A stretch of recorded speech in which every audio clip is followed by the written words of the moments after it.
सतनाम साखी, सतनाम साखी, सतनाम साखी। आज गुरु महाराज जी की असीम कृपा। आज 27 मार्च है। हमारे सूरत के शहंशाह साईं स्वामी राज प्रकाश महाराज जी का जन्मोत्सव जो बड़े धूमधाम से मनाया जा रहा है, अपने अपने तरीके से, क्योंकि कोरोना की वजह से विस्तार रूप में मना नहीं सकते। दुख तो है ही, और इसलिए छोटे रूप में ही साईं का जन्मदिन मना रहे हैं। तो जन्मदिन मनाने में क्या करना चाहिए,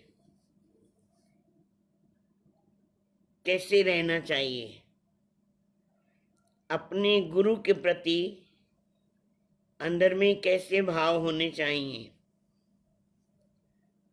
आज मेरे गुरु जी का जन्मदिन है, तो मैं अपनी श्रद्धा, अपना विश्वास कैसे जागृत करूं, कैसे उनके ऊपर। तो मुझे उनके लिए, या समझो अपने लिए, नाम स्मरण करना चाहिए। कोई फूल देता है, कोई फल देता है, कोई गिफ्ट देता है, कोई नाम की भेंट स्वीकार कराए कि बाबा मैंने आपके लिए नाम स्मरण कर रहा हूं।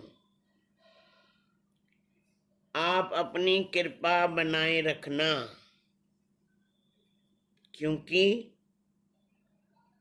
स्थूल रूप से हमारे पास नहीं है, सूक्ष्म रूप से हमारे साथ में ही है। हमें सुन रहे हैं, हमें देख रहे हैं, हमारी हर एक क्रिया का अनुभव कर रहे हैं। इसलिए जितना हो सके जन्मदिन के उपलक्ष्य में भजन करना चाहिए। जन्मदिन जो संत कहते हैं कि हम खुशियां मनाते हैं,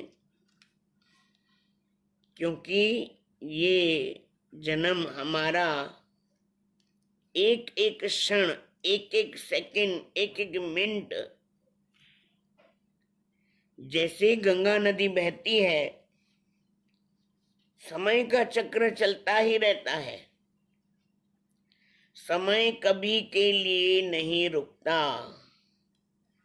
चाहे वो पीर हो, चाहे पैगंबर हो, चाहे संत हो, चाहे वो किसी भी अवस्था में हो। समय का चक्र कोई रोक नहीं सकता। इसलिए समय को पहचानना चाहिए। जो समय को पहचानता है, समय उनका पूरा साथ देता है। इसलिए कहते हैं, आप महापुरुषों के संग में रहते हैं तो महापुरुष हमेशा यही सिखाते हैं कि जीवन में आपने कुछ करना है तो थोड़ा थोड़ा, एक एक सेकंड को जियो,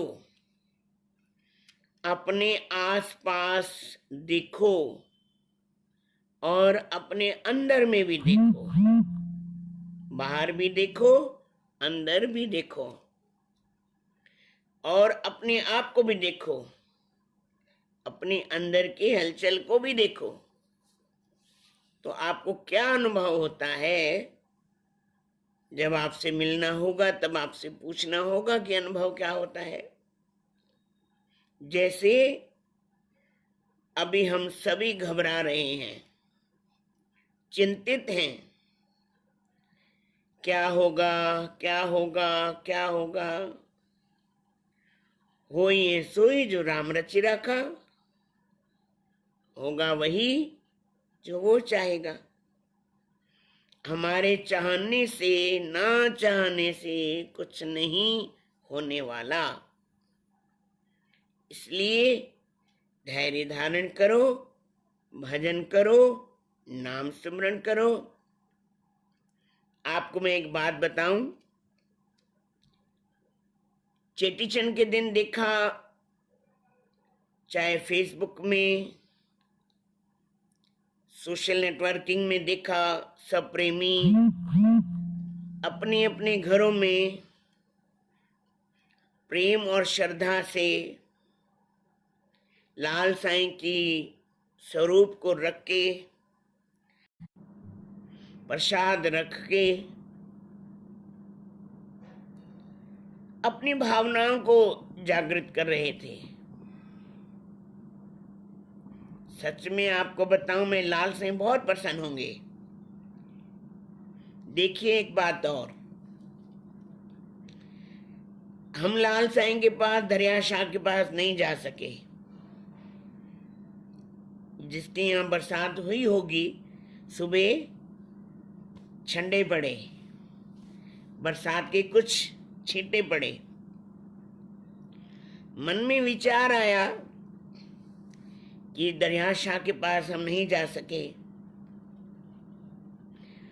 तो दरिया शाह ने कृपा करके हम सब पर, लाल साईं ने अपने जल के द्वारा हम सब के ऊपर झंडा लगाया। बड़ी खुशी हुई।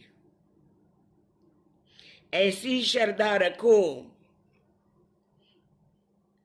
अपने ऊपर, अपने गुरुओं के ऊपर, अपने महापुरुषों के ऊपर, अपने माता पिता के ऊपर। साईं हम नहीं आ सकते, आप तो आ सकते हो। साईं ऐसी कृपा करो, इस रोग से हमें मुक्ति दिलाओ, शांति दिलाओ, मन में शांति हुए, घर में शांति हुए।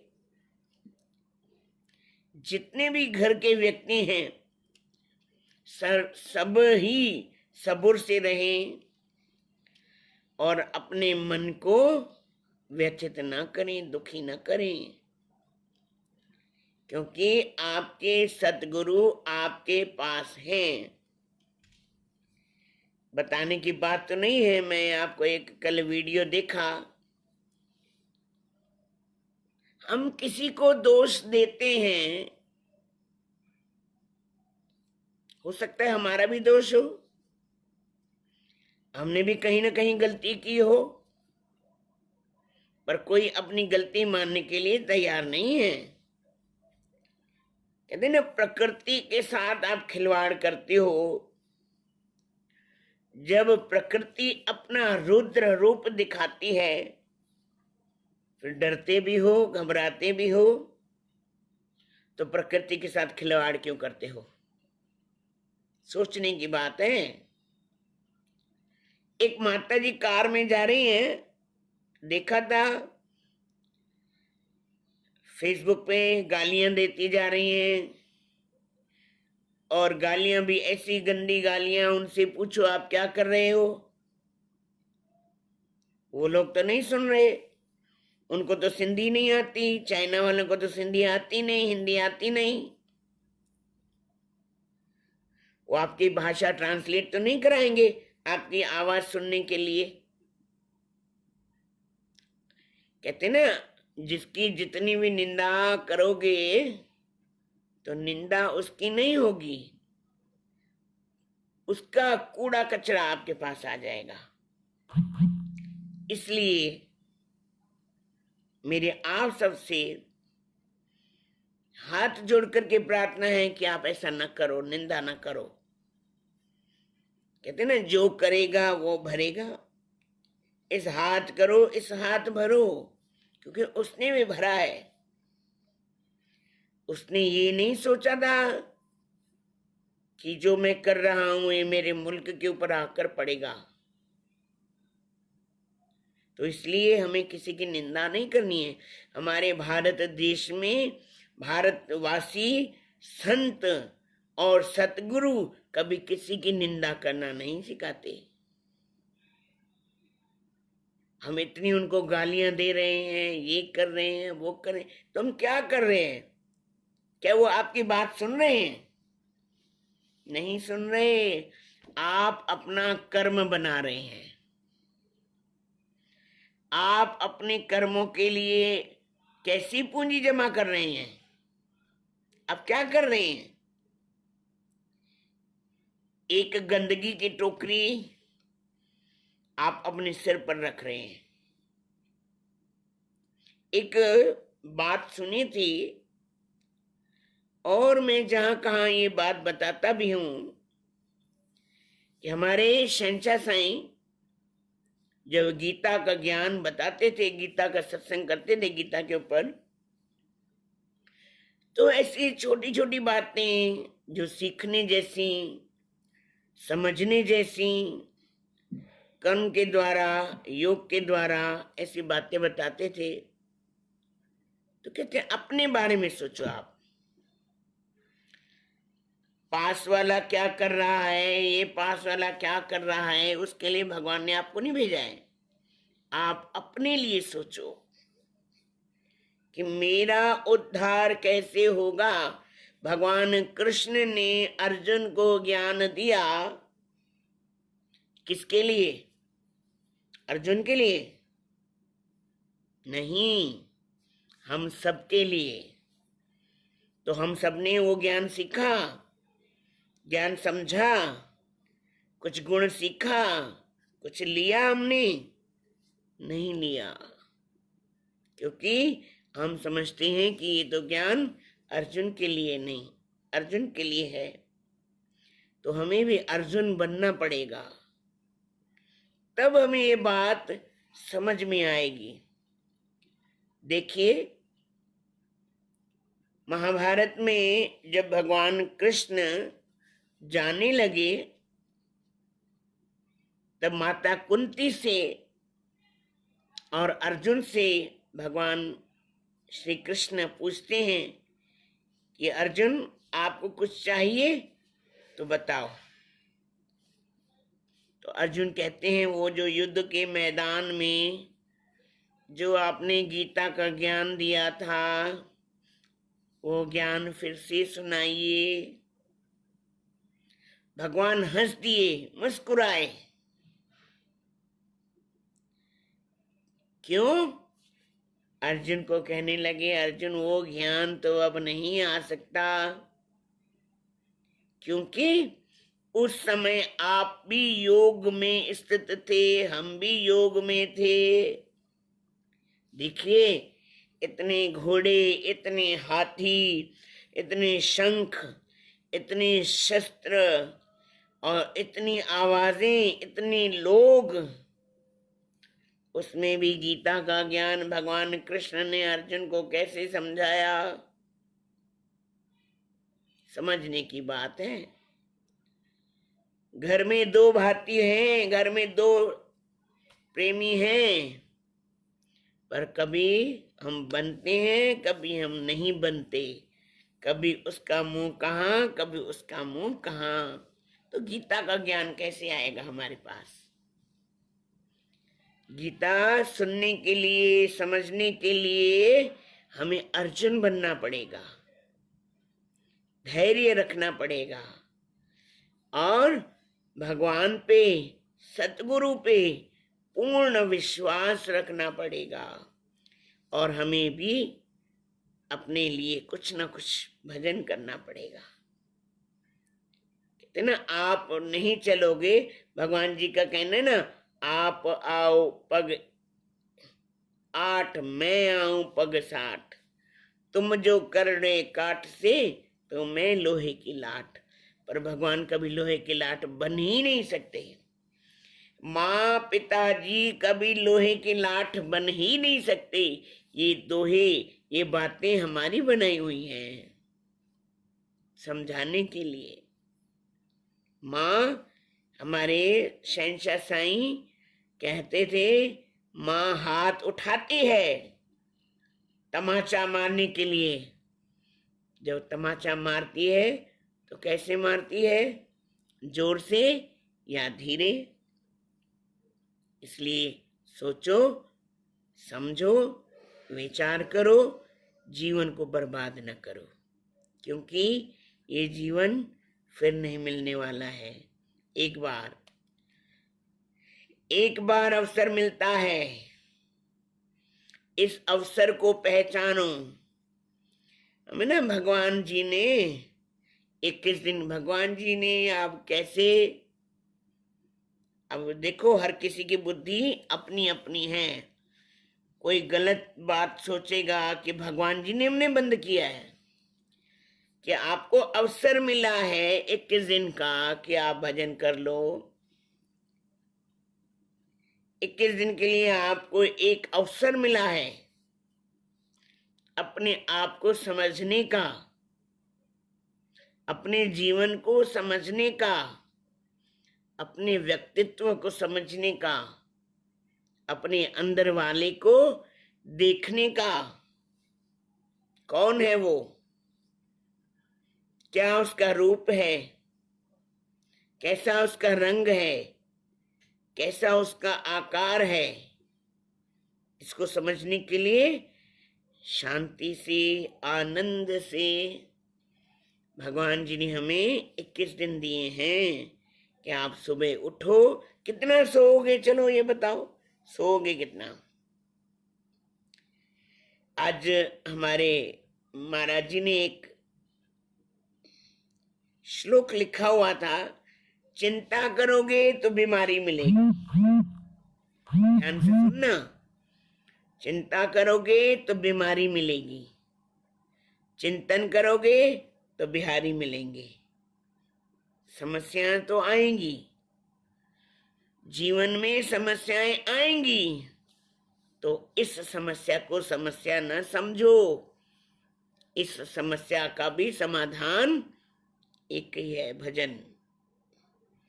आप जितना कहते हैं कि हमें धंधे में घाटा पड़ेगा, ये होगा, वो होगा, ऐसा होगा, वैसा होगा।